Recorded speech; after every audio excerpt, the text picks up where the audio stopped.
Oh, hi. Okay, we should be here. Hi guys, Yaroslav here. How is everybody? So, just a quick warning before I introduce our guest here. It might get a bit loud today, so if you hear any explosions or loud noises, don't worry, everything is safe. There's just some kind of celebration going on outside.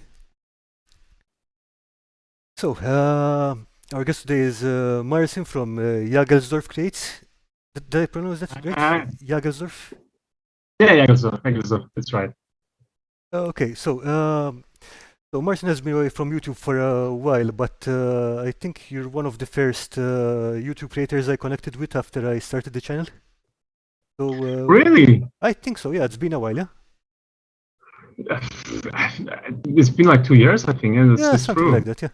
Yeah. But to be honest, like when I think I can say the same about you. And I remember thinking, oh, this Karl guy, he's making awesome videos, and he wants to talk to me. That's cool. Yeah, I think we started around the same time. I think that your haircut changed a bit, but you still got that going. So let's say hello to everyone in the chat. So hello Charlene, hello Cross from Campaign Terrain, other great content creator. Martin from Pulp Atelier, hello. Hi everyone. So Oh yeah, Campaign Terrain. Hi, yeah, I know you. I know you. Hi Evolution of Evolution Gaming, of how are you Gaming. doing? So Martin, you've just come back to YouTube again after a break. Let's not be so quick with our evaluations. Yeah, it's okay. I mean, like you just touched YouTube again after a long break. Yeah. And you're back with some more time terrain, yeah? Excuse me? You're back with some more time terrain, yeah? Yeah, exactly. With some more of my project. That's it was supposed, as most projects, right? It was supposed to optimize my workflow. It was supposed to make everything quick and nice and make me able to make like 10 Morphine buildings in a day. And it spiraled into this whole thing of me trying stuff not working, and yeah, it's taking like thousands of years to make a single thing out of it. Yeah, I know how that turns out. It's like start doing something, then oh, this technique is cool. Oh, this technique is cool, and you end up doing something else entirely. But it is a lot of fun. Exactly. Yeah. And yeah, so I posted the video today. Just I don't know, I had a little spur of the moment.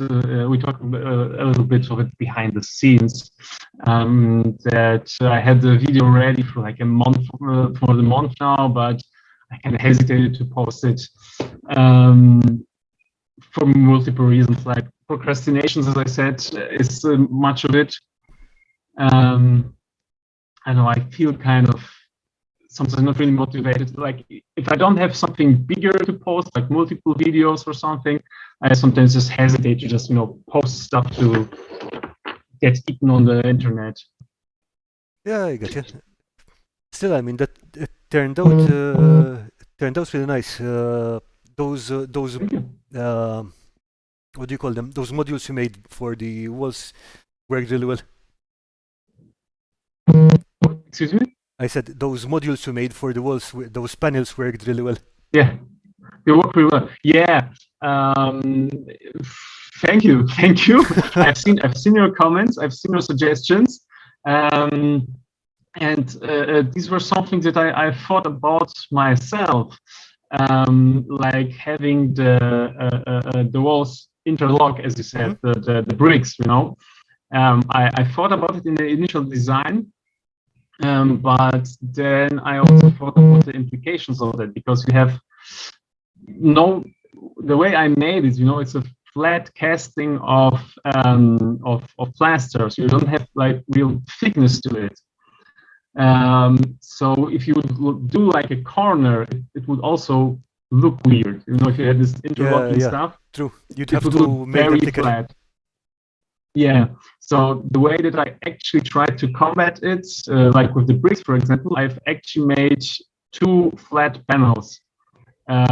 So they look the same, but the corner bricks are. Maybe I look if I have something to show you.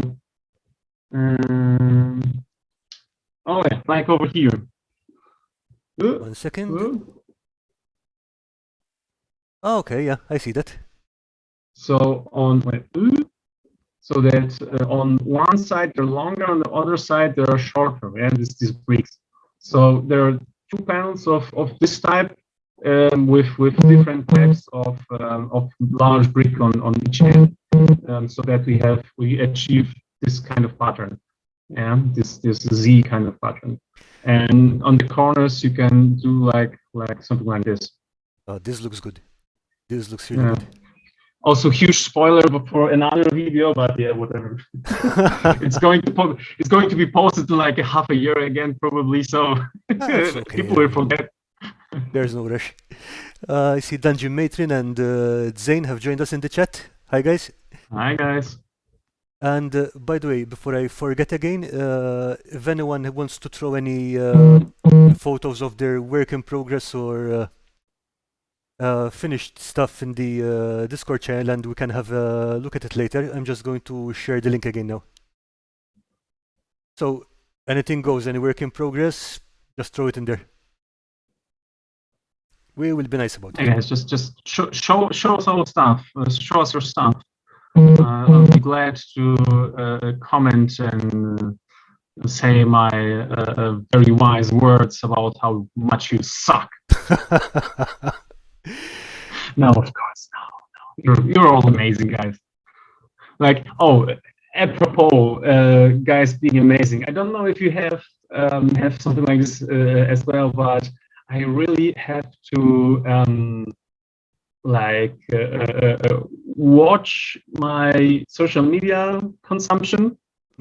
Like this is also a huge reason why I like procrastinate and post so seldom, because it's just spent hours on Instagram or on YouTube just watching this amazing people doing this amazing stuff, and then think to myself, oh my god, my things aren't even half as good. Yeah? No, I mean, like, I don't watch Instagram that much. I mean, like, in fact, I think most of my Instagram consumption is non-crafting related. I just look at the cute animals and the weird recipes and funny stuff. That's TikTok for me. I have not, and I do not plan to touch TikTok. Oh, don't. Please don't. But mostly for YouTube, I just watch crafting videos, and then I go bother the crafters. So, yeah, good video. But how exactly did you do that thing again? Can you show me again and stuff like that? I mean, having access to people on YouTube is just amazing. Yeah. Like there's the group on Discord, right? Where I've again like haven't looked at for months.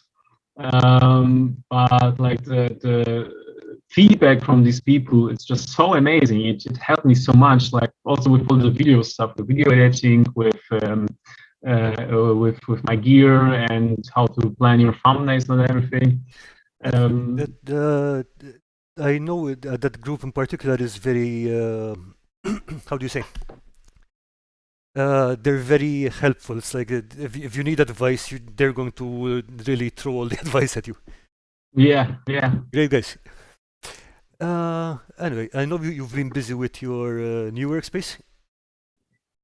Yeah, exactly. I I found it's a basement on the suburbs of where I live. I think I got the Um, video you sent me last time. If you want to, oh you yeah, found it. please show it. Okay, here it But all my friends have dubbed it the murder basement. It really looks like Dexter-like, to be honest. Yeah, You know, it like does look Hannibal Lecter. it does look a bit like it. 1 second, let me find it. Where did it go? Here. Oh yeah. Okay, so now It's a you finally little got video I took. electricity in there. You said, yeah. Yeah, exactly. The basically the I don't know how it's how would we call like the house warden or no like the housekeeping Okay. forgot. No, you were saying the housekeeping. Yeah, so the people that take care of the whole building, right? They forgot to turn on my my breaker box, Whoops.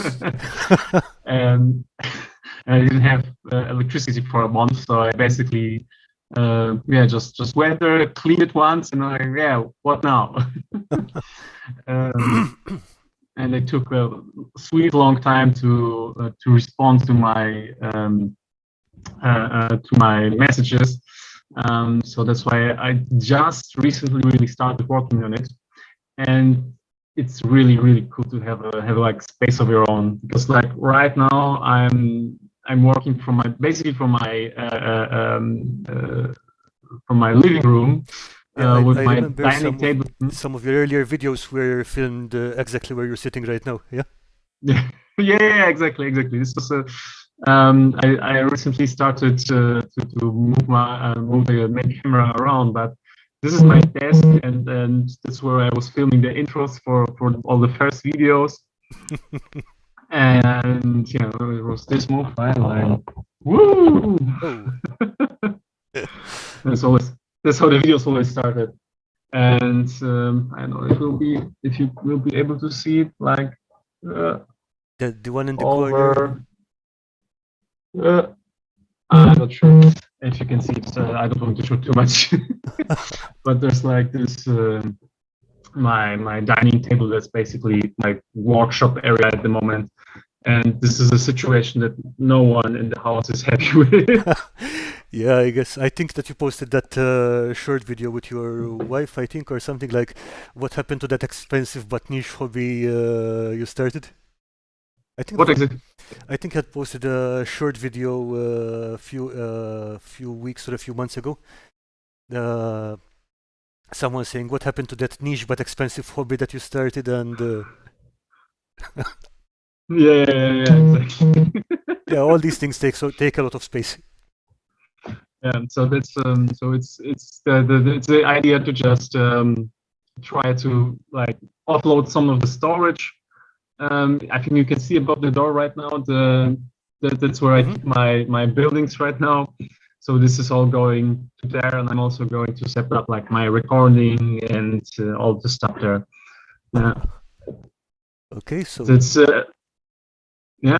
because Cross is saying it's convenient your creepy basement has a floor drain, and Dungeon Matron is saying I would love. The thing I installed myself, and I specifically bought like the most creepy one I could find. Okay, Campaigner is saying one of you has a phone on vibrate very near a microphone. Yeah, I think that would be you. might be mine. Wait a second. 'Cause we had some technical problems earlier regarding sound, and Yeah. the joys of streaming. We had to. This was the fastest solution you could come up with. Yeah. And Dungeon Now it Matron. shouldn't be vibrating. My husband and I researched Karl's video on making playmats. My husband loves Karl's sense of humor. Oh, thank you very much. I'm glad you like that. And if you like the sense of humor, definitely check out Marcin's videos, because I think we're on the same page around there. Oh yeah, I really enjoy Obsession Humor as well, Karl. Like and the dry delivery each time gets me. I think you might be a little less foul-mouthed, but not by much.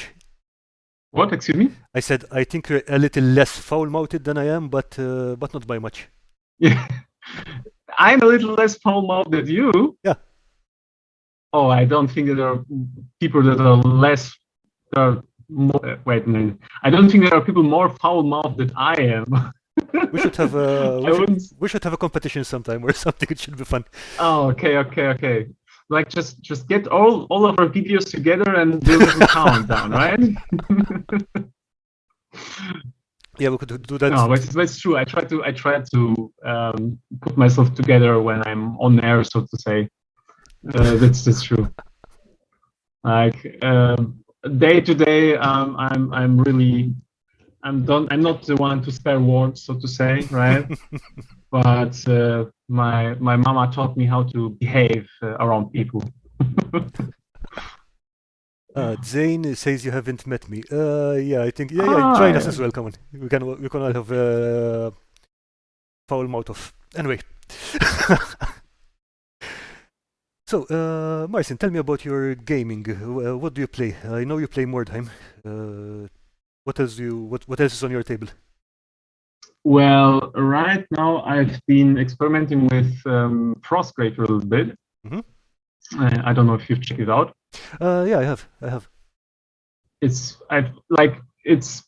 to be honest, it's everything I wanted from Mordheim and more. I'm like really happy. I just only played one game with myself against myself so far, but to be honest, after this one game, I'm very hesitant about like going back to Mordheim. To be honest, really, it's like really fun, and I really was hesitant about this idea of your main guy being a wizard, you know. I think that's the thing that the only thing that put me off about Frostgrave, because it's kind of straight down that path. But I've also tried Rangers of Shadow Deep, same writer as Frostgrave. Yeah. I also quite like that. I mean, it's pretty much the same mechanics, but it's more open as a. You can. Isn't it You can customize it more. Let's put it that way. Isn't it also? Isn't like this? It's one of these games that's like designed to be played alone, or am I mixing up games? It's so you can play it alone. It has a options for solo play, but it's also a collaborative. If you play it multiplayer, it's collaborative. Oh yeah, exactly. That's what it is. That's what it's. Right. Yeah. I've been generally looking into this type of things to play, to be honest, because like the pandemic, as with everyone, like quite disturbed my barely existing gaming group, and there were also things that happened that like made my small gaming group disturbed even more. So basically, I'm sitting far away from there with no one to play against, and I started looking to all these solo and cooperative games that you can play on your own. And also, one game that really struck my attention, but I didn't have the opportunity to play it yet, is 5 Parsecs from Home. I don't know if you know heard about it. I never actually tried it or looked at the rules. Yeah, I looked at the rules. I started like putting a crew together, but the problem is that I basically don't have any science fiction miniatures apart from like orcs. Because I used to play Space Orcs Warhammer 40K, so that's the only science fiction miniatures that I have, and so I started. I want to play it, but I'm also I'm the type of guy who hates to play with like gray miniatures and like books as heals, yeah. And I just decided, no, I will put the crew together first, and I will paint all my miniatures, and I will paint all my science fiction terrain. So yeah, I will probably first play 5 Parsecs from Home in like 2 or 3 years. But the rules themselves, they look really cool. Like I rolled. Like the cool thing about this game and these types of games is that like playing on the table, is like just half of the fun. What happens like before and after is like it's another different game. It's a whole other decision making and a whole another process. And there's also a lot of this like emergent gameplay or emergent storytelling.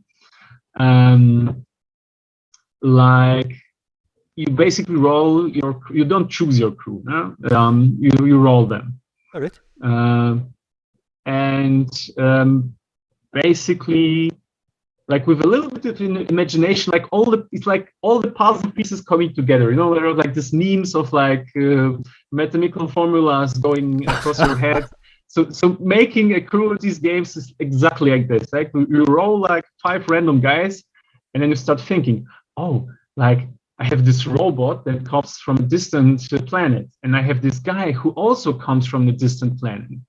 And the robot is his motivation for going adventuring is that he's running away from something. And this guy who comes from the same planet, his motivations is loyalty. So maybe they were friends on a distant planet, and that this robot has been had to run away because of like some space Nazis, and he's his friend going with him. And there's like just 1,000 stories just popping out of nowhere, and that's what I love about it. That's why I really want to like try it out. Yeah, with Mordheim, for example, that was something I really loved about Mordheim, because the gang doesn't really start out as much of anything, but over the course of a campaign, you got the typical battle-scarred marksman with one eye, 3 missing fingers. Basically, he's shit at shooting bow. He can't do anything anymore, but you keep him because he's been with you from the very beginning, right? Yeah. I remember when the pandemic started, I started playing in this online campaign we were playing on Tabletop Simulator.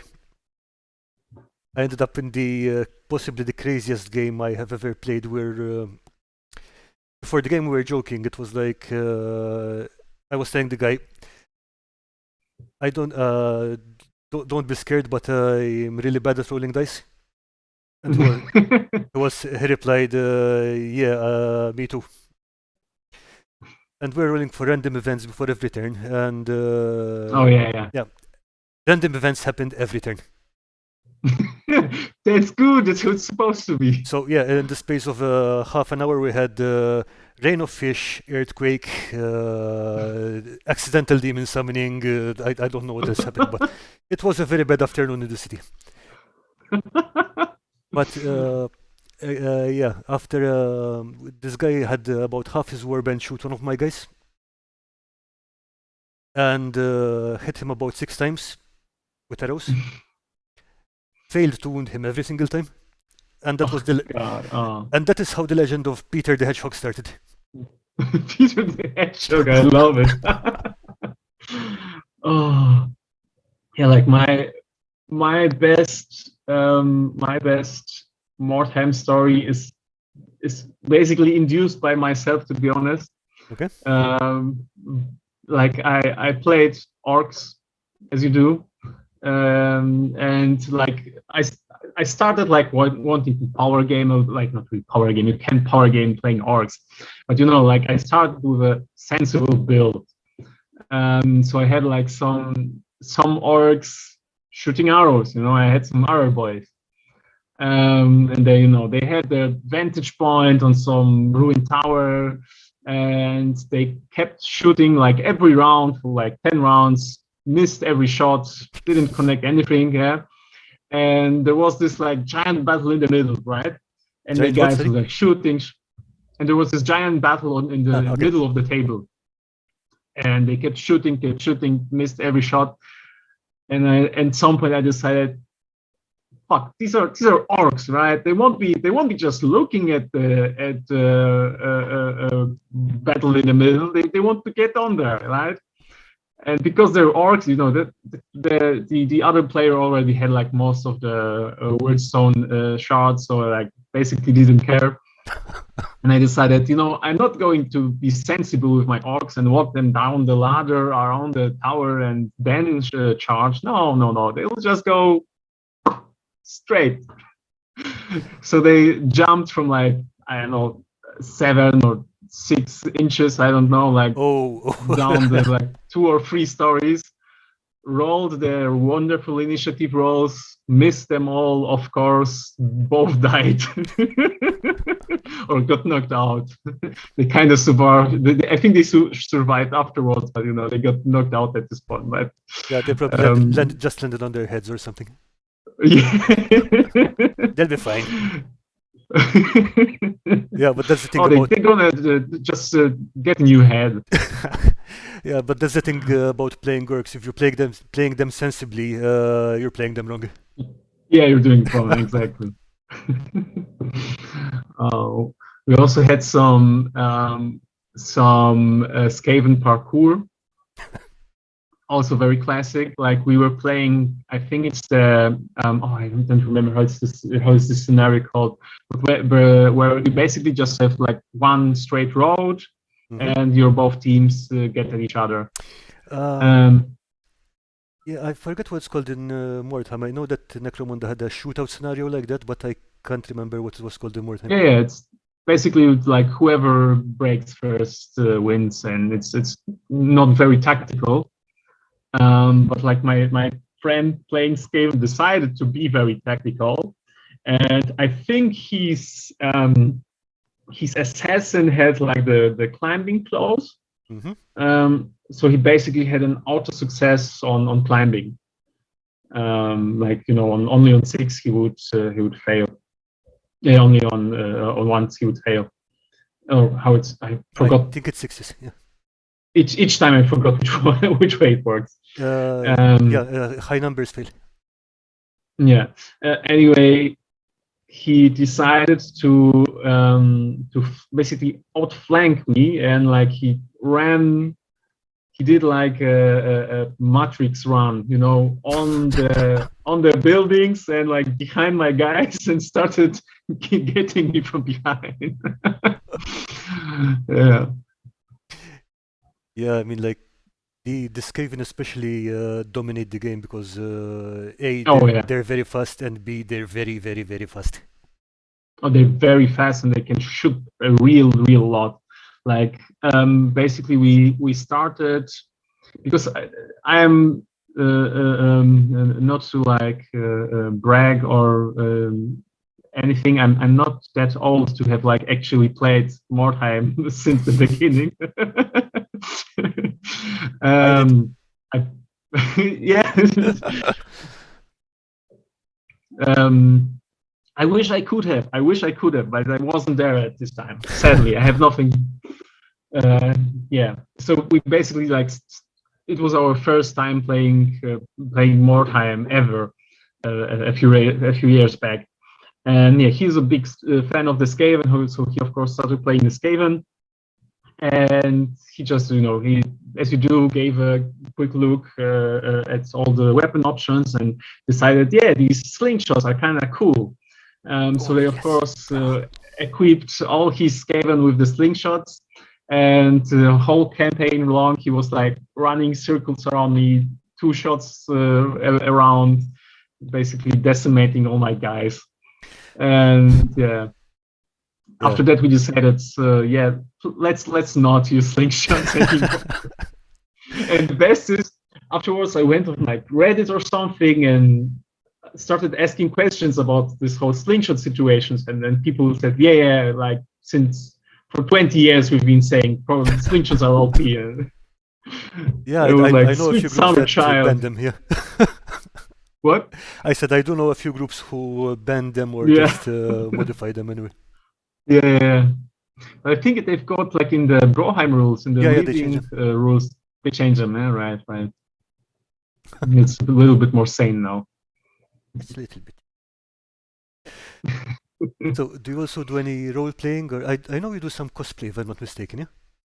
What? I said, do you also do any role playing? I know you have some cosplay videos, but well, not really. It was for like a masked ball, so okay, like a costume party. But to be honest, I always was interested in cosplay. I kind of wanted to start it because it seems to have to like connect many fun types of DIY. You know, there are many Yeah. things that you can make.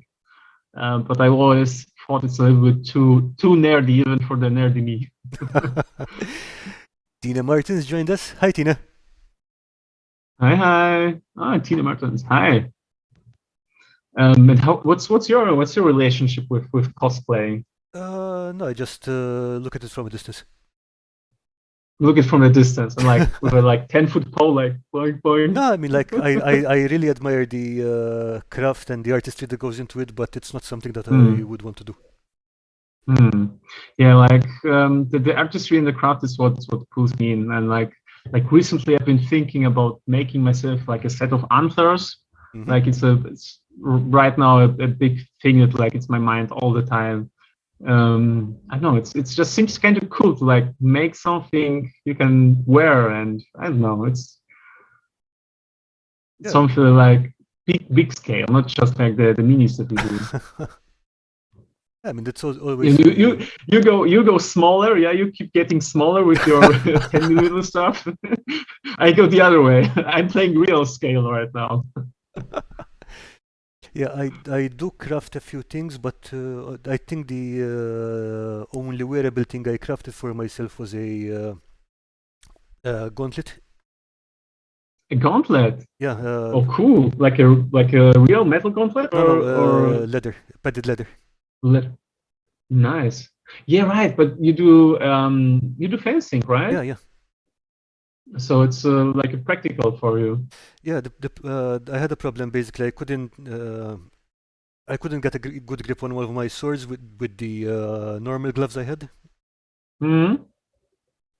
So what I ended up doing to work with it properly, I had to use it barehanded more or less.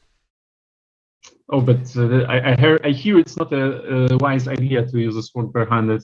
Not really, no, especially because you can get hit. So I Mm. built the gauntlet over that so I can have bare hand or a very thin glove and protection on the Oh, back. protection on the back. Yeah, that Yeah, worked out really nice. cool. What? Excuse me? That worked That nice. worked Yeah, out yeah. pretty well, yeah. Yeah, like hammer and fencing is also like within my sphere of interest. Like I was also for some time thinking a lot about like starting doing it. It's good fun. Sadly, yeah, it's like what I saw of it. It really seemed like good fun, but I think ultimately the amount of like training and the amount of research and thing that you have in time that you have to invest into something like this, I think that's what put me off, to be honest. Like Yeah, I'm more of it a, is something that you have to dedicate time to. yeah, especially like historical martial arts, right? It's not like you just go to the club and start fencing like with regular fencing. It's you have to like put some research on your own into it. Yes and no. I mean, mostly you would be following what your instructor is teaching you. Mm. And whether that's modern fencing or historical fencing or historical martial arts, you're still following a syllabus. Yeah. But yeah, definitely at some point you will want the temptation will be there to start looking at other stuff and doing some more research and stuff like that because it is really interesting. Yeah. Especially with how it relates to other stuff we do, like uh, let's put it this way: history is pretty interesting. Oh yeah, absolutely. I can only agree. Like that's like also part of the reason why I want to start it. Like it's so cool to be like when you start like doing HEMA or something like that, and you get into like the whole reenactment thing. Like basically, I first wanted to do reenactment, and then like when you do reenactment, you start thinking about the fun stuff like combat, so I think, yeah, maybe dress up like a knight and go to some knightly brotherhood and stuff like that. But this was a combination of it being expensive, it being time consuming, my parents not really supporting it or even actively discouraging it, to be honest. So I gave up on this idea. Like recently, I've been thinking with my wife to start fencing as a sport, just to keep like as an exercise to do something. It is excellent exercise. Yeah. Hold the you're on your legs all the time, moving constantly. Oh yeah. And I've done like some not really martial art. I've done some capoeira and back in the day. Nice. And yeah, it's really, really cool, really fun. And I remember from the trainings, like actually doing capoeira was like 10 minutes out of an hour. The rest was like doing warm up and doing just like basic training, like stretching and like making your muscles stronger and learning the moves that will later translate into some like actual capoeira moves, so to say. So I totally understand. Assuming it's with capoeira especially, it's very acrobatic. So if you're not ready for it, it's just going to break you. Oh yeah, absolutely. It was the fittest time in my life, to be honest. It was quite cool. Like I could do a cartwheel, which I don't think I'll be able to do now. Yeah, I was never able to do a cartwheel. I was probably physically able to, just never learned how to. But I mean, those are fun skills to have. Yeah. Yeah. Anyway, back to the tabletop stuff. Back to the tabletops.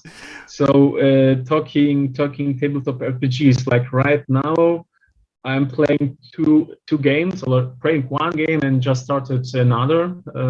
Next week we had our session 0, so to say, and next week, the coming week, we'll have the first real session. Basically, like both of them, I just found some randoms on the internet because again, my regular group kind of fell apart a little bit, and we don't really have anyone to game master for us. So I basically asked around and found one Dungeons and Dragons group and one Warhammer 4th Edition group. Yeah. And the Dungeons and Dragons group has been going on for a few sessions already, and the Warhammer is the one starting. Yeah. That's pretty good. I mean, I don't think I've ever been in more than one game at a time, to be honest. Because scheduling for one game is already difficult enough. Me neither. We'll see how it will work out. But the good thing is that one group like basically only wants to play on weekends, and the other group doesn't want to play on weekends. So it's kind of evens itself out. I mean, it's as long as you manage to everyone manages to agree on a time, it's great. Yeah, it's like just a matter of doing a little discussion before, comparing all the timetables, right? All the schedules, and you're always able to find something. And even if it's like one game a month, most important thing is that you like really schedule and you go through with it. Yeah. So as long as nobody bails, you can wait and wait. Yeah, the game will happen eventually. Yeah, I think the professor from Dungeon Craft keeps the kind of schedule, like one game per month, simply because 6 people are very difficult to schedule. But you can always focus on that one day a month. Yeah, I mean, like different groups, different people, different things will work out. Yeah. Campaign terrain. I've got tens of thousands of soda tabs, but have never gotten around to making the mail from it. Whoa. Yeah, that's a project that I also wanted to take one time. The LARP I played most recently treats aluminium as elven metal. Now I've only played an elf. Yeah, it's like the holy mail of Mountain Dew or something like that. Yeah, that sounds elven. Come on, the armor of Mountain Dew. It really does, right? It really does. Okay, I wonder if you could get flying armor by making an arm out of Red Bull ring tabs or something. gives you wings, something like that. Oh, the red flying tool armor. So are you building anything Yeah. interesting right now? Am I building? Well, I'm building. Like right now, I decided to clean up my collection a bit. To be honest, Hmm. I decided to finally base all my minis. No.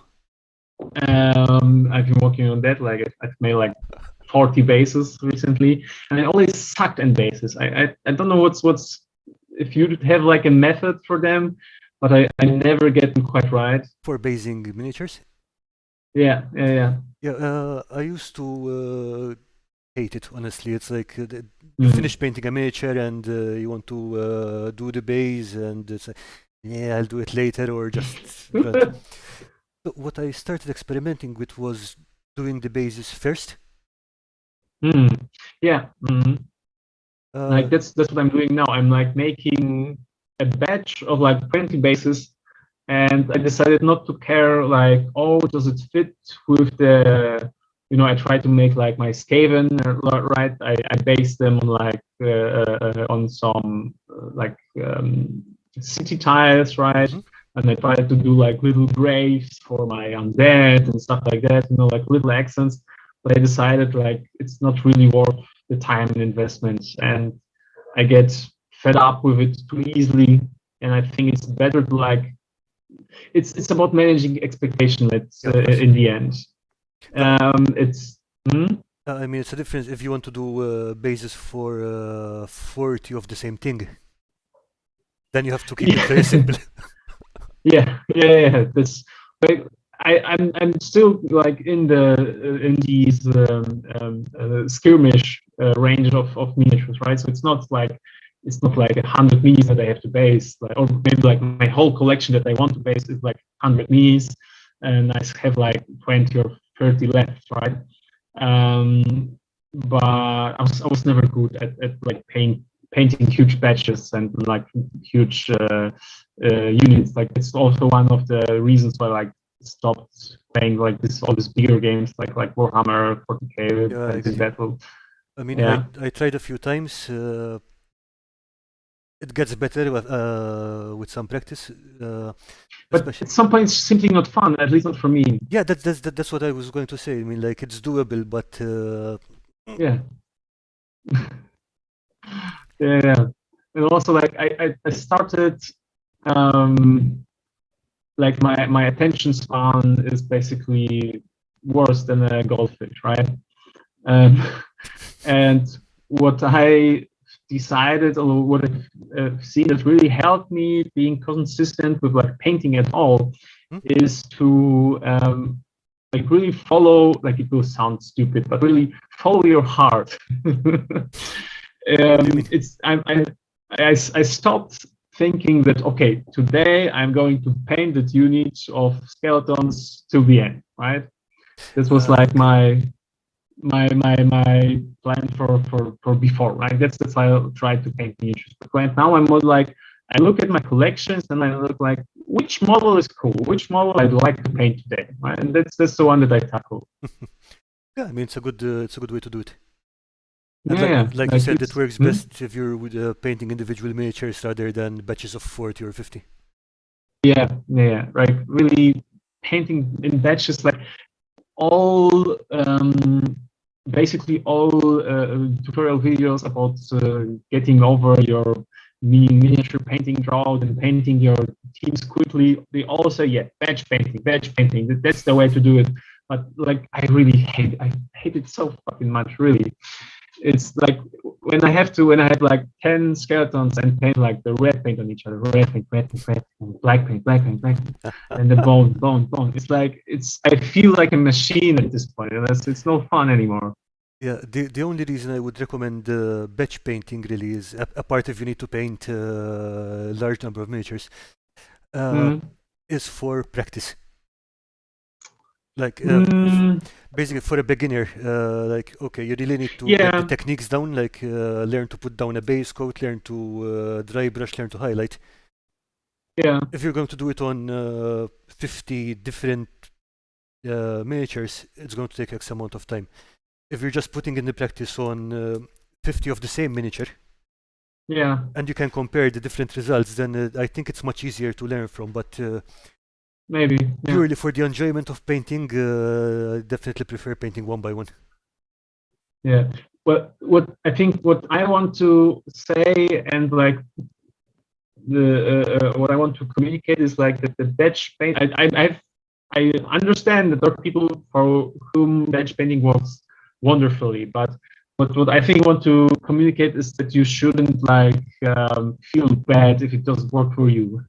Just No, find something that works. it's a different it's a different approach to things. I mean, like Yeah. Paul Elston from Els Nation, for example, I think that was 86 goblins in a week. That was like, I am not even going to try that. Oh, what I I can't seem to be able to find the same product, but basically like wood staining miniatures used to be all the rage back when I was younger. Do you know this technique? Wood stain on miniatures? I know putting wood Yeah. stain on. Like it's basically it's the at least like in from where I come, this was the ghetto precursor to all these washes and inks and stuff like that. Really, we would like buy what we would do. My friends, I basically started. I don't think I mentioned that. I basically started playing the Lord of the Rings miniature game, very shortly, but I did. And one time we went with my friend painting his Uruk-hai together. Okay. And basically, yeah, we read on the internet that's a wonderful way to paint your miniatures quickly is to put on your base coat, right? Then you buy like this giant tub of wood stain, fill it out a little bit so it's not that thick, and then you just dunk your miniature in it. And it works like an instant wash. And basically, the army painter quick shade that is sold in this like big tub, it's exactly that. It's just wood stain. And as far as I know, like in like Polish miniature collectors, like washing your miniatures or using washes is still called wood staining them. Right. That's really. I didn't know. That's really interesting. I mean, but wouldn't? Oh, it's just it's just an Eastern Europe thing. Yeah, but wouldn't wood stain and thinner melt the not the wood stain? I mean the thinner wouldn't. It's water based. It's basically like wood stain is basically just like pigment in water with like some thickening agents. I think. Like, okay, so I'm not really sure what's inside. Water-based wood stain, not the solvent-based one. Yeah, I think so. Like none of his Uruk-hai melted and. Okay, no, just in case anyone there gets the temptation to dunk their I don't know, $55 miniatures into a into wood stain. If they melt, it's not our responsibility. Yeah, but as I said, like army painter sells this like big tub of woods of quick shade, right? And it's wood stain. It's basically just wood stain. Like I think I even saw like some people comparing it to like some non-brand like no-name brand wood stain from the shop, and like it's basically the same stuff. To be honest, I mean I buy my spray paints from the hardware store. Oh yeah, me too. Hardware store primer is awesome. I mean the price difference is like I think you can get it from 110 the price that you would get from a hobby store. So. Yeah, of course. I get most of my supplies from the hardware store. Like it's nothing new that like specialized stuff is always more expensive, right? Like like if you need like a gasket, it's like a 50 cents or 10 cents, depending on the size. like you need a special gasket for your yacht or something. Oh, the same thing is €20. Yeah. So it's basically the same thing, It's like, yeah. Yeah, it would be just yeah, we've got these guys cornered. Let's squeeze them for more. So Yeah. Zane Morgan is asking, does anyone remember going outside?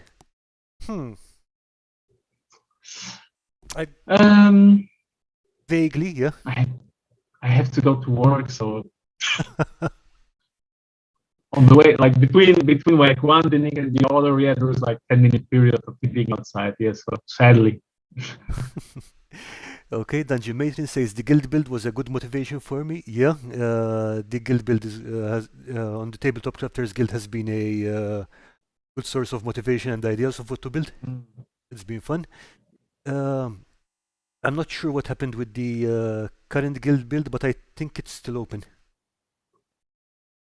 Have you tried any of them, Marcin? Nah, not really. I did some of these encounter builds. Yeah, I know you follow that. Yeah. But like after this encounter build, I kind of gave up the competitions of this sort because it really disrupts my regular process. Or like it's a hobby for me, right? And I try to do it in my pastime, and I try to relax with it. And if I have like a set deadline, even if it's just just a friendly competition or like no competition at all, just like these guild builds, right? Mm-hmm. Like it really stresses me out that I have a deadline to follow. So after this one encounter builds, I thought about doing the guild build, like we talked about a bit, a little about it, I think, right? You said it's a cool thing. Mm-hmm. I looked at all this stuff and like had the thought for a minute and then decided against it. Out of the purely being scared of the stress compared that comes with it. Yeah, I mean there's the deadline, which is always a thing. Yeah, but I remember your encounter train build with the wooden block of cheese, the one was inspired by Roadrunner. Yeah. I was so proud of it, but it like didn't land it at all. Say again? Yeah, right. It didn't land it with the people at all. I think the job didn't really got the reference. Oh, come on, it was hilarious. Do you have it there or? Oh wait, give me a second. Let's show it to the stream.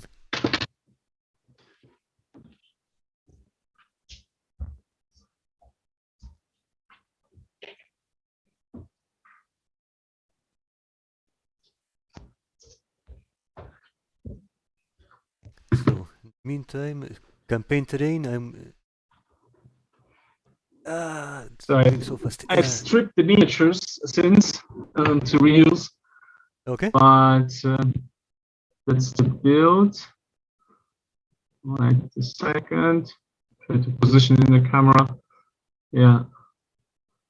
So here we have the sewage pipe for the Skaven and the giant trap with a cheese made out of a block of wood. Yeah, a block of cheese out of the wood. And I don't think it will show on camera. Wait, like here. Wait. The red box with Acme. And the can of paint. Can of paint, right? Yeah. And wait, because I have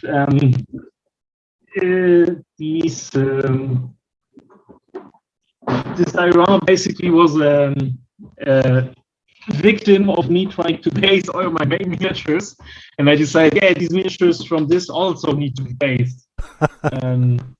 So yeah, here's my Roadrunner.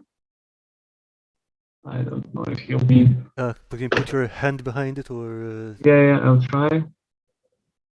Yeah, I mean, the thing with these miniatures was really good because you really picked the right ones with the Skaven just poking the cheese with the knife to test it. So basically, it was like this,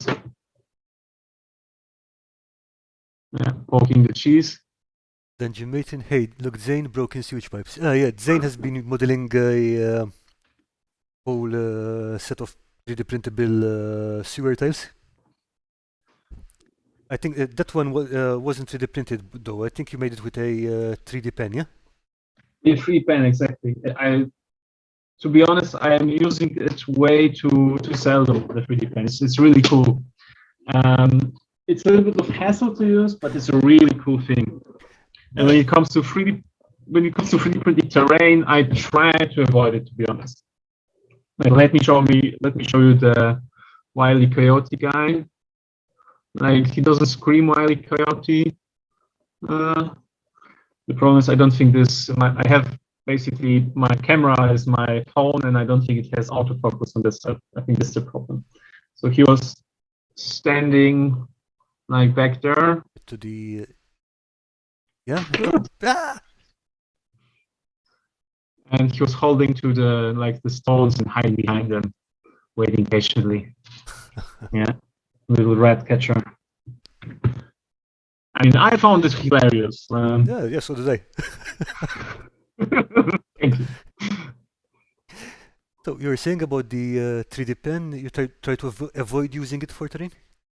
No, I like the 3D pen. I want to use more, but it's a little bit of a hassle because it's like a multi-step process. You know, it's nothing you can just pull out and use.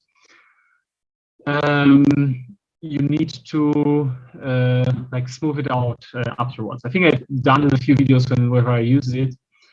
So you basically need I basically have to take my 3D pen projects to my kitchen, turn on the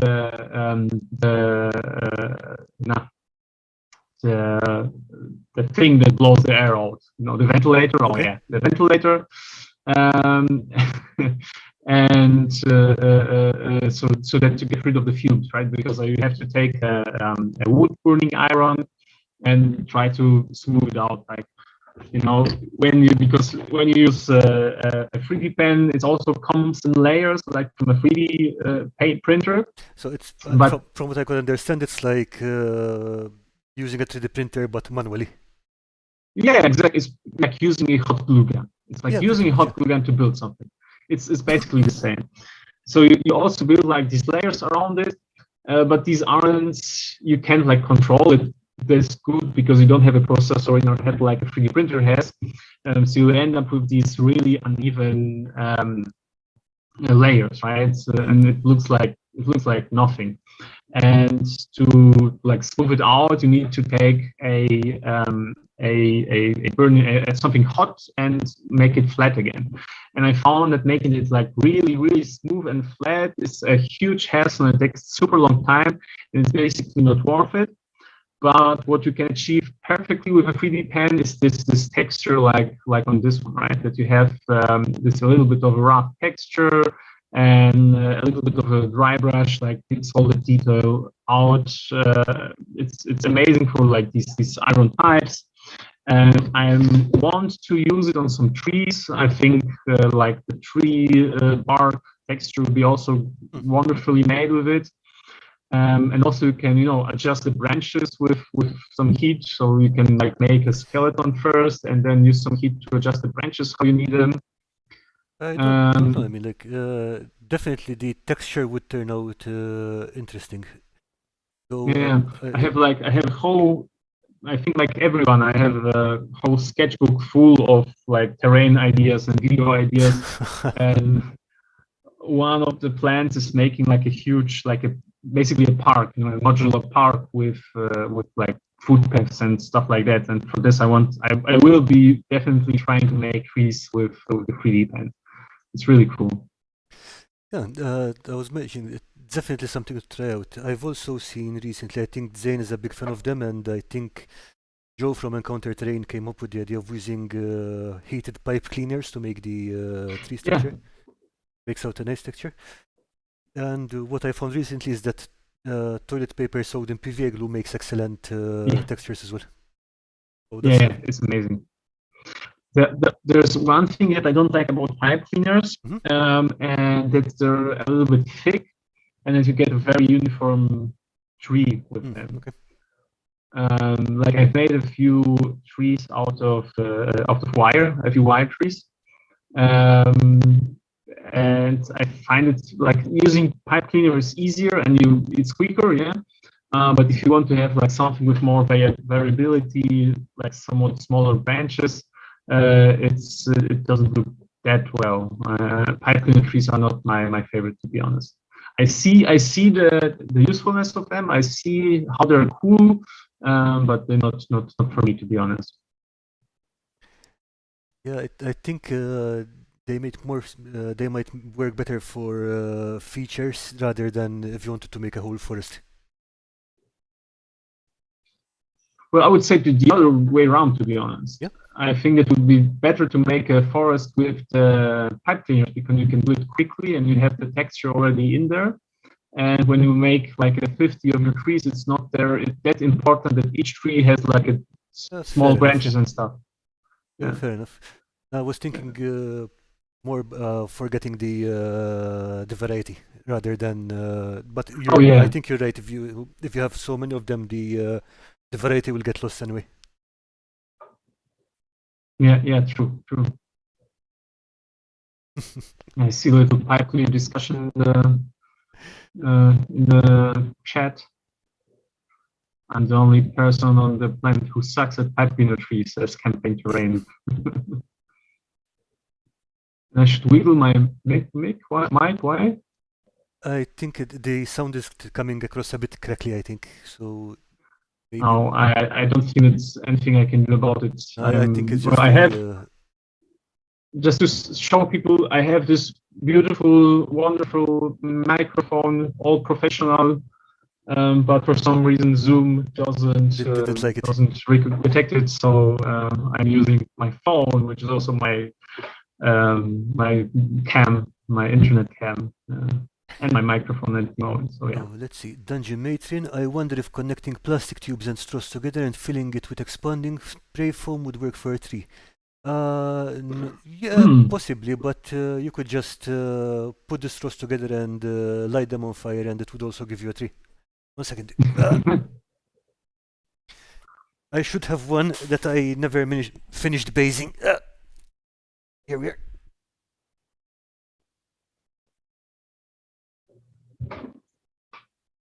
Yeah, this is one I never finished basing. And it's made of straws which were heated up. Out of straws? Plastic drinking straws, yeah. Oh, and they shrunk, right? Yep. I mean, what you do is... Oh, okay. I thought you were joking, to be honest, but yeah, it's cool. Yeah, I didn't think about it. And this is a larger one. Oh, yeah, that's cool. But again, I don't know if you can get plastic straws that easily now. I think they're mostly paper. Yeah, we're over the era of plastic straws. Now we also have to get rid of the plastic packaging and plastic cups and plastic bottles and plastic cutlery. But no, plastic straws are the big bad guy. Yeah, so eventually we probably need to go digging in dumps for our crafting material. Oh, you know what? Have you played? Do you play video games? Not much recently, but I do, yeah. Do you remember this game? Oh, how is it called? Dungeons of Bradmore, I think. I don't think so. No. It's basically like a roguelike, a real roguelike, not like fake roguelikes like you have, but like an actual roguelike. But it was basically a parody of regular RPGs and roguelikes and stuff like that. And it had some fun stuff and fun mechanics.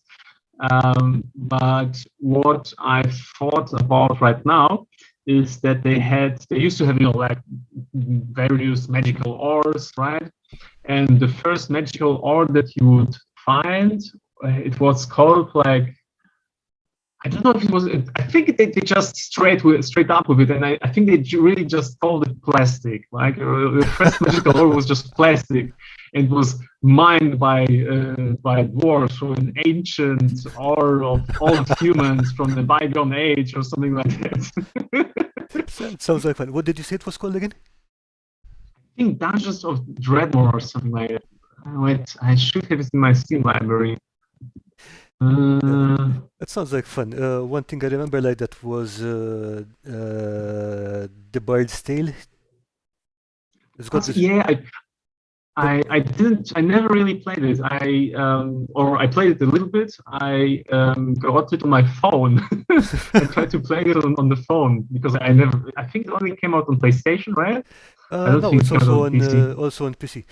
Knights of Bethesda. Oh, it was. Oh, thanks, Dungeon Matron. It's an awesome title. Anyway, Yeah, it was a fun game. it's got this bit at the beginning, like the first time you encounter a wolf, and there's a narrator going on through the game, so he's basically describing the story as you go along. And he's going like, yeah, and the bard slew the wolf, and in his gizzard he found a goblet, some wolf pelts, a sword, the small contents of a treasury. Hey, am I reading this right? And then the bard just stares down and shut up. And hey, that's like my main source of income. Oh, breaking the fourth wall. Yeah, We love it.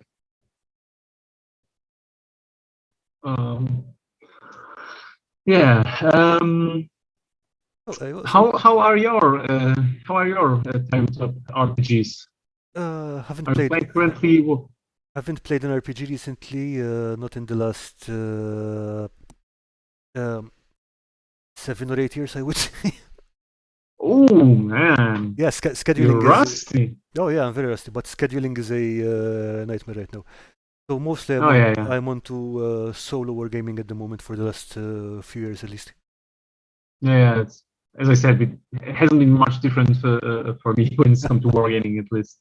And I just started like finding randoms on the internet to play tabletop RPGs with them. Yeah. There's this cool Polish system. It got later released as I think they tried to release it as a war game, and they definitely made a pretty popular board game. Okay. Hiroshima. No idea. It was this game Hiroshima Hex. This was the board game adaptation. Hiroshima is basically an RPG, post-apocalyptic, and it basically takes place in a cartoon version of the United States, or a post-apocalyptic United States.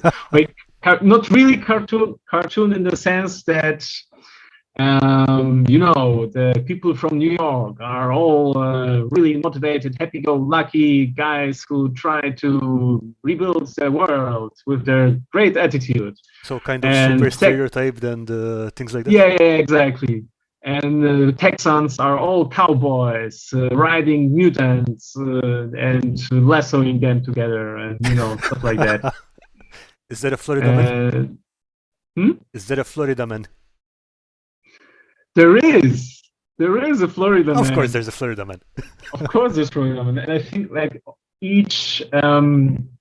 I don't really remember all the details, but each each region that you came from had like a little special skill that they had, and I think the Florida man's skill was that you could disappear for a certain period of time, and then basically come back with a random something decided by your game master. So yeah, that sounds appropriate. I think the idea was, that you just go to the swamps for a little walk or something like that. Wrestle a random alligator, do that kind of thing. Yeah, exactly. Yeah, it's a really cool game, and the fun thing about it that it came in 4 flavors, so to say, or 4 colors. They said. So basically, like with Cyberpunk, or not with Cyberpunk. I'm not sure if it was Cyberpunk or Shadowrun that had the whole pink mohawk, black trench coat division. I think it was Cyberpunk. I think Yeah, Cyberpunk predates. They both have it, but I think Cyberpunk predates Shadowrun Shadowrun. definitely. Yeah, yeah. But I'm not sure which game had this distinction. But probably probably Cyberpunk, right? The older one. So basically, the Hiroshima had the same concept but split into four. It being, a post-apocalyptic game, you could play it as a Chrome game, Okay. and Chrome, as it sounds, is simply, just being Mad Max running around, shooting mutants and stuff on the post-apocalyptic wastelands, Okay. and having fun with the end of the world. Then was Steel. Steel was like this serious half role play, half like actual combat, where your ultimate goal is to persevere and rebuild in this post-apocalyptic world. Okay. Then you had Rust. Rust was the depressive one, where it was basically designed for people who just want to role play, and it was meant to be like very melancholic and very, oh, this is the end of the world, very like Okay. the Road movie, for example, or the Book of Eli, something I get like you. this. And the last, which was my favorite, to be honest, was Quicksilver, Okay. which was basically a horror horror setting of the Hiroshima. So like you never know what crawls in the night, when the mutants are gonna get you and stuff like that. Yeah, That sounds like an interesting yeah, settings. Yeah. it was really, yeah, like that's what was so cool about it. There were many settings in one setting, and you really could customize it to however you like to play. And a lot of like the basic rules were super simple, and there were like 10,000 optional rules, and you could really play it as tactical or as free range as you wanted. Pulp Atelier asks, so the pen and paper version is Polish only for now. I think it's only Polish, and it has been for the last 30 years. And the board game is international. Yeah, it's in German, it's in English. Yeah, I think it's even there's even an app. The board game is also quite cool. Okay. So going back to craft, there was something I wanted to ask you about. One of the materials used, that's salt putty. Oh man, like that's if you ever remember, like I think that the biggest library of your crafting techniques Mm-hmm. should be your primary school. Okay. Just remember what you did back then and how cool it was. I basically think that's the feeling that you should have in general while crafting.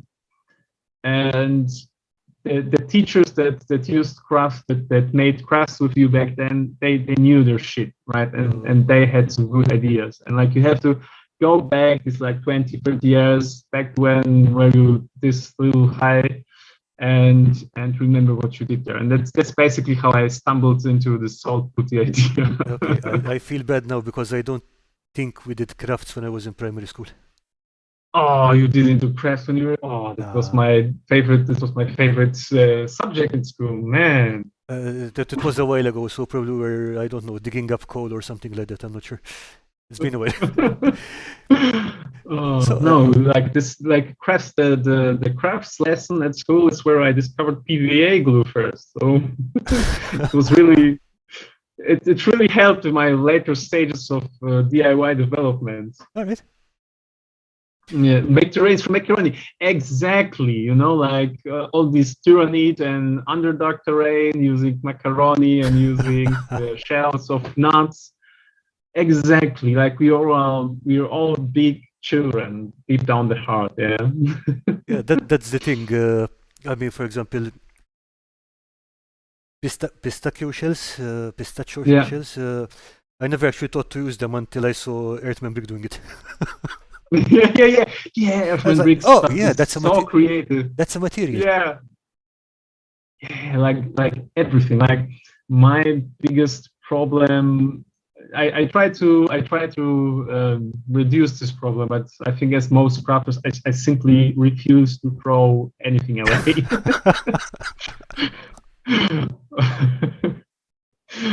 uh, that's why I need that's why I need my extra basement, right? In like a few weeks, it will be just full of pistachio shells. I already see it. Yeah, but remember, it's not hoarding if you're planning to use it. Yeah, exactly. Exactly. Uh, we should do a pistachio shell challenge booth sometime. That's a great idea. Let's like Like let's build something with which includes pistachio shells or something like that. Oh, awesome. Yeah, no, but salt putty, it's basically just one part. Let me think. I'm really bad with recipes. I have it written down, and each time I have to look it up. But if I remember correctly, it's one part salt, one part flour, and one part water. Okay. I like to add some PVA glue to it and to make it a little bit more sticky. And yeah, it's great because it has this. It dries really nicely and it dries really hard. You can't do too thick of a layer, especially in my climate over here.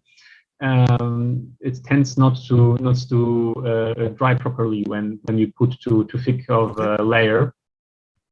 But for anything, basically for anything where you use like how it's called, like grout, right? I think Jeremy from Black Magic Craft loves to use grout, right? Uh-huh. So Yeah, anywhere where I you think use, both Jeremy from Black Magic Craft and Luke from Geek Gaming Scenics like to use that. yeah, yeah, exactly. So anywhere where you use this, you can use salt putty. It has this because basically what happens as as it dries, the salt you have these salt crystals first, right? Mm-hmm. And then they get dissolved. So they leave all these pits and this texture. So All right. the flour, the flour dries, pulls itself together. The salt crystals they get dissolved into the water, and then you have this awesome texture that's there. And it's also really hard as a rock afterwards. So it makes the building stable. I think I showed the building. Oh, let me show the smaller one. Like all this stuff on the inside. This is One the second. salt putty stuff, right? Does leave an Yeah, interesting this is texture. just yeah. I mean, I didn't do the best paint job on this, to be honest. But this is salt putty, and it's super hard. Like All you right. can throw this on the ground, and nothing will happen to it. Nice. Yeah, it's a really I think really everyone should try it. Like, of course, um, at some point you have to think about the costs of your time and the cost of your money, right? I started using it back when I was a student, so I didn't have much money, Fair enough. and like spending I don't know, €10 on a bag of spackle or something like that was way too much for me, and or grout, yeah. And mixing this up was way quicker, way cheaper, and had similar results. And depending what are you using it for, and if you like keep in mind all the things that you can and you can't do it with Mm-hmm. it, you can really do some cool stuff. Yeah. I mean, the more materials that are available, the better. You're always going to find a use for it. Yeah, It's just exactly, like different exactly. glues. I mean, you have to Yeah, pick one for the situation. And yeah. I think we have created something wonderful and terrible in the chat because let's see, Earthman Brick. We should do a pistachio shell challenge. Dungeon Matron, pistachio shell challenge accepted. Campaign terrain, Oh, yeah, yeah. We have to do it now. Yep. Okay. Okay. Can you like make a group Yeah, somewhere? I'll add one to the Discord. Let's have it. Let's have a 2-month open thingy. Just how does that sound? Maybe post it on the Discord group. You know, the creators group. Yeah, we could do that. That should be fun. Oh. Oh, I love this. Oh, I'm stoked. I love pistachios. To be honest, I'm just stoked to eat a bag of pistachios. Yeah, now we have extra motivation to eat a bag of pistachios. Yeah, you know what? Let's jump over to Discord anyway, so we have a look at what's in there, if anything. And I'll just set up the group right away. Wait, you mean It's on my Discord. I don't think you're in there yet. I'll just send you an invite later. Don't worry about that. okay, of course. So crafting.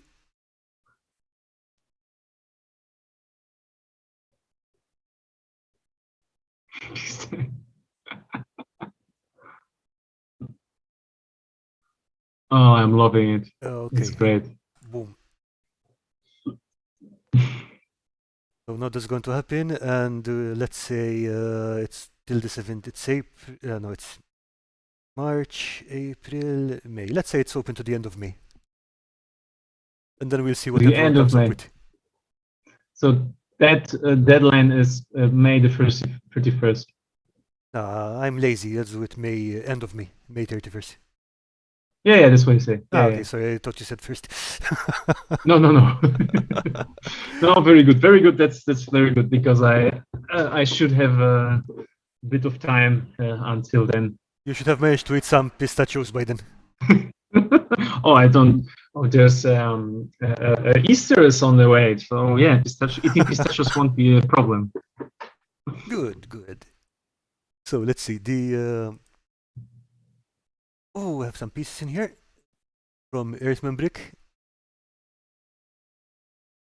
Is this a Let me make it bigger. Yeah, wait, I have my camera in front of my monitor. So. is this a TT Combat Hospital? I think. Oh, it's from. Is it like from a toy? No, I think it's an MDF kit. Oh, it's a kit. Oh, it looks awesome. But yeah, I mean the way he does them up, it really doesn't show that it's even. Here it is. Okay. Oh yeah, there's this. Yeah. Yeah, I mean. I think. Hmm? Go on. No, I've been always very hesitant about buying these kits, to be honest. But it looks cool. It does. And is it a dice tower? I think it is, yeah. That's awesome. Dicington Tower, 10mm scale dice tower kit. Nice. Okay, yeah. Dicington Tower. Okay, so next week's guest is going to be Viv, by the way, from Knights of Dice, who also makes produces MDF terrain. So that would be interesting to discuss with him, this kind of thing. Hmm. Oh man, Martin. Oh. What's that? Oh, it's like a bug alien. Yeah. So last week we had Earthman Brick over and we were just messing around with sculpting. Hmm. Not to any deep level. It's literally just yes, sculpting in Blender is a thing that exists. Yeah, I tried a few times as well. Yeah, it's cool, but it's more difficult than you think. yeah, I find at but least. the thing is that about 3 hours after this stream, I'm going to jump on the Crazy Crafters Discord and try to find it, but I don't think Colin will mind. But basically 3 hours after the stream, Martin came in and was like, "Yeah, I tried this. It's fun." Let's see if we can find. By the way, if you're not on the Crazy Crafters Discord channel, you should definitely jump in there. But let's see. Well, as I said, I try to manage my social media consumption. Come on, it's good for you. It's fun. Are we? Was it on random chatter? My Or connection maybe is getting really bad right now, I think. again? Sorry. I think my connection is getting really bad. It's all very blurry right now. Ah, there you are. Here it is. Oh, One second. progress. I see. Yeah, because let's see. This was literally yeah. This was about It's a little Dolby. yeah, and this was about 2 hours after the stream, 2 or 3 hours after the stream, Nice, cool. and this was some hours later. Man, it's awesome. It's really cool. Yeah, I mean it's again I'm amazed at how fast Martin picked this up because it's not an easy skill, like you said, it's not an easy skill to learn. Yeah, like as I said, I tried, and there are like so many skills, like so many things that you have to think about, and like getting from especially getting like a clean feature is super difficult. I find like everything that I try to sculpt comes out very soapy. Yeah. Yeah, it does it. I mean, there's a lot Um. of post-processing you have to do on that, but Yeah. it works. And there's also, I think Zane threw something here earlier. Is there a way? Is there a way for me to screen share on Zoom? Uh, yeah, 1 second. I think you should just be able to. Ah, wait, I'll need to enable it for you. 1 second. Because I couldn't. Oh, yeah, I see.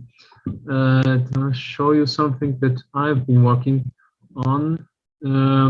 Have you heard of Turnip 28? Yes, I haven't actually played it, but I have heard of it. Yeah, me neither. Okay, 1 second. I'm just going to change host. Yes, you're the host now. So we should now Oh be able my to screen share. God. Oh my God, I'm the host now. Yes, you are. Of course, now that I want to show something, I can find it. Let me bring up something that Zane posted here earlier. In the meantime, I think it was under share your go off. Was it? No, work in progress. There we go. Ooh. So what's that, Zane? Looks like the beginning of a new house or Cool. something. Yeah, yeah, like making houses. Like I've tried making a house once, but as I said, like making these clean lines is so difficult. Like how you do this, Zane?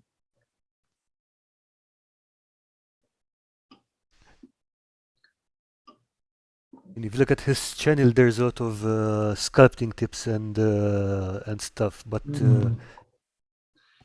But again, it's a problem. Like if you, when you there's only so many hours in the day, right? oh yeah, absolutely, If I want 100%.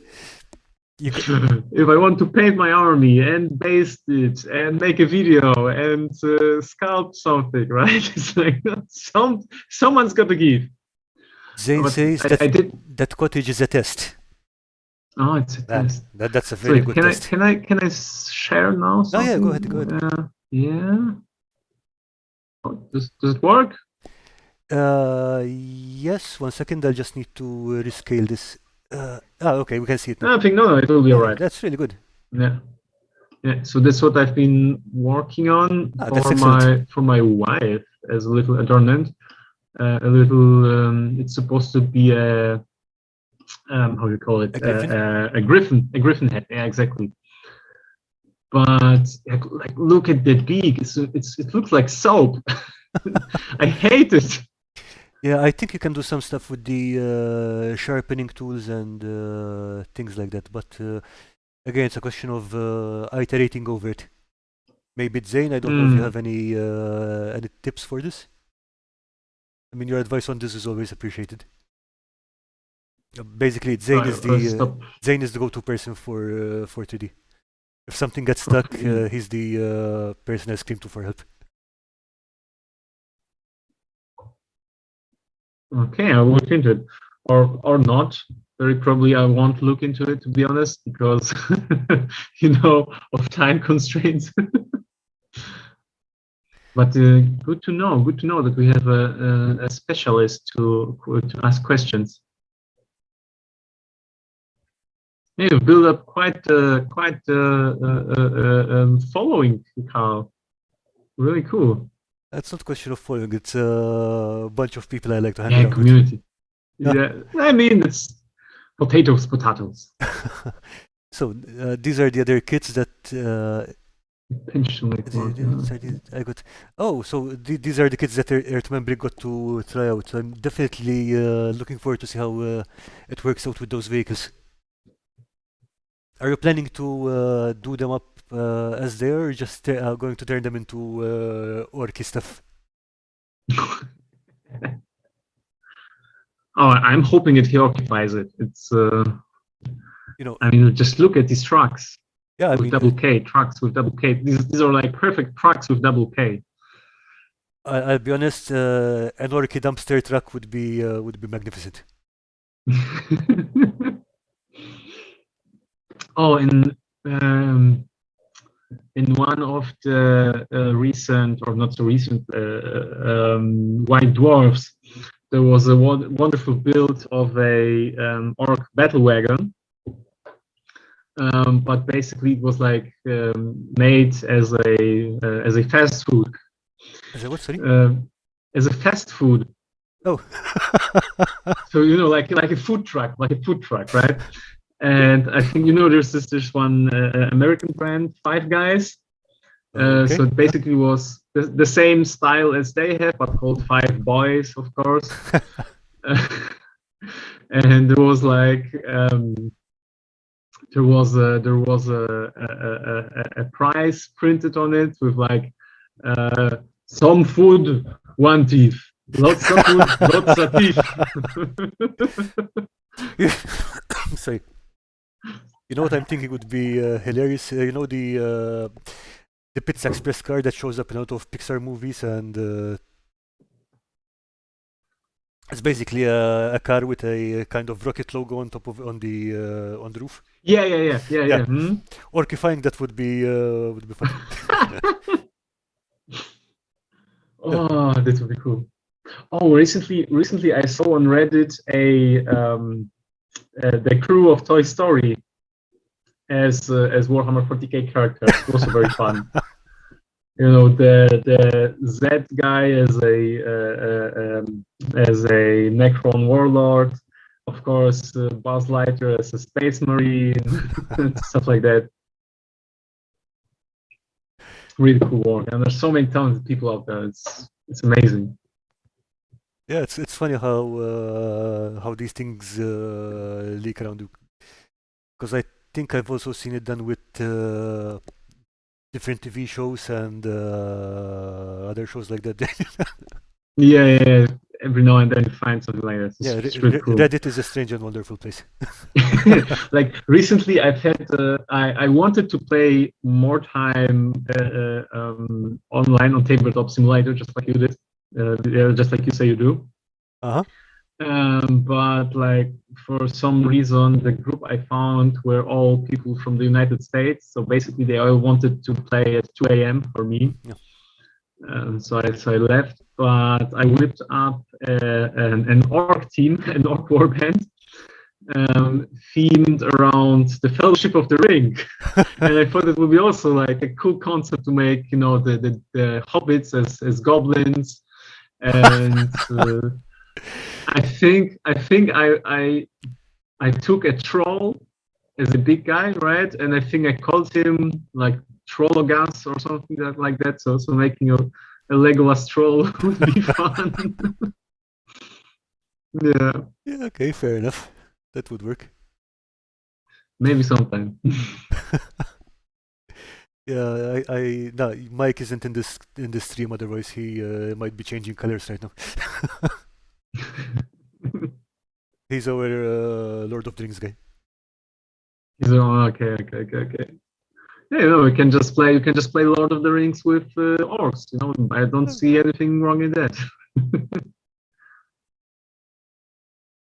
Campaign terrain. I need spruce. I just don't want to buy minis to get them. I don't know. Maybe you could ask. I don't know. A store. Maybe I'm sure they have people who buy stuff and they want to get rid of the spruce or something.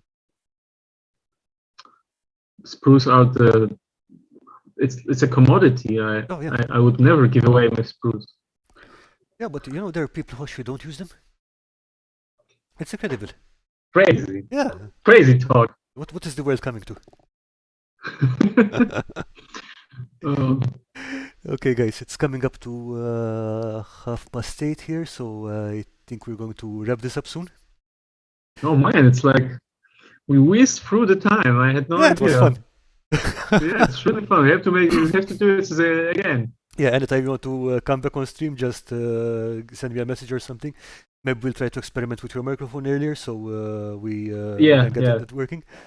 But it's been great having you here, man. And it's been great talking to you. It's been great fun, Karl. So, thank you everyone, and next week we will be live slightly later at 19:45 rather than 18:45, mainly because we will be waking Viv up at an ungodly hour since he's based in on the other side of the world. Okay, so yeah, we'll just start a little later so he doesn't have to wake up at 4 in the morning or something like that. Guy. So anyway, thanks everyone, and